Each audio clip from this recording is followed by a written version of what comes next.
सतयुग की सृष्टि आने वाली है। एक आंख में मुक्ति, एक आंख में जीवन मुक्ति। बाबा कहते हैं दृष्टि बदलेगी कैसे? कहते हैं हमारी दृष्टि खराब हो जाती है। अगर दृष्टि में एक आंख में हमारी मुक्ति होगी, दूसरी आंख में जीवन मुक्ति होगी, तो तीसरी आंख कौन सी है जिसमें हमारी दृष्टि भटकेगी, खराब कौन सी होगी? फिर तीसरा नेत्र और कौन सा खुलेगा? तीसरा नेत्र तो ज्ञान का ही नेत्र है। और जब इन दो नेत्रों में भी आपके यही आएगा, आप हमेशा यही सोचो कि मेरी एक आंख में मुक्ति है, एक आंख में जीवन मुक्ति, तो फिर दृष्टि कहां बदलेगी? मुक्ति किससे?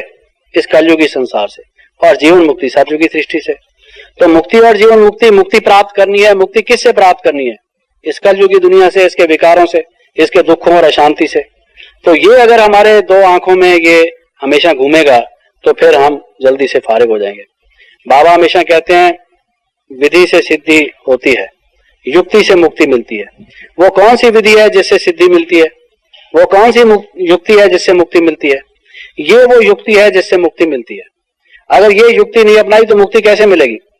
अगर उसको पकड़ के बैठे रहोगे, जैसे वो मिसाल देते हैं कि भाई एक पक्षी शाख पर बैठा था और कहता था अरे कोई मुझे उड़ाओ, अरे कोई मुझे उड़ाओ। तो किसी ने कहा भाई पर तेरे पास है, उड़ना तुमने है, तुझे उड़ाए कौन? तू ही तो शाख को पकड़ के बैठा है।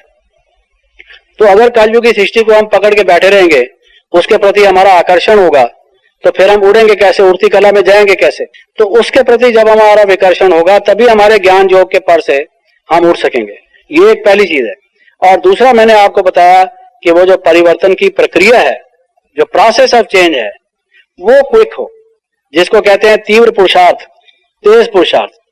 भाई ये महारथी है, महावीर है, या ये तीव्र पुरुषार्थी है, उसका क्या लक्षण है कि वो जो कल था आज उससे बहुत आगे बढ़ गया। कल जो हमारे योग की स्टेज थी, आज जो हमारे योग की स्टेज है, उसमें परिवर्तन पड़ जाए।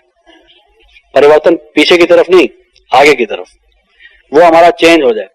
कल जो हमने बात समझी थी, आज हम उससे और ज्यादा गहराई से समझें। तो हमारा ये जब तक परिवर्तन नहीं तेज रफ्तारी से होगा, तो फिर हम अपनी मंजिल पर कैसे पहुंच सकेंगे? फिर सूर्यवंशी कैसे बनेंगे?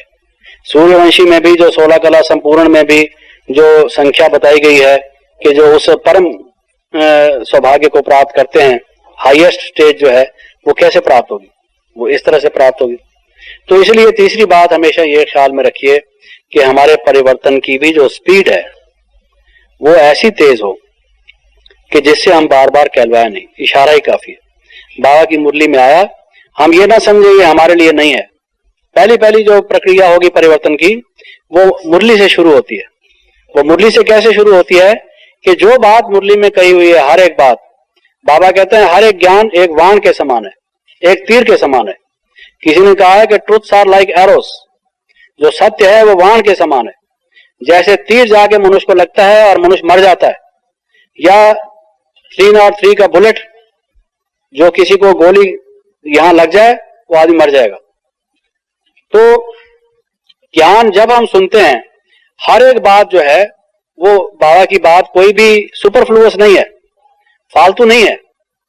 जो भी समझदार व्यक्ति होता है, बुद्धिमान व्यक्ति होता है, वो उतनी बात कहता है जितनी कहना जरूरी हो, वो अपने शब्दों का वेस्टेज नहीं करता।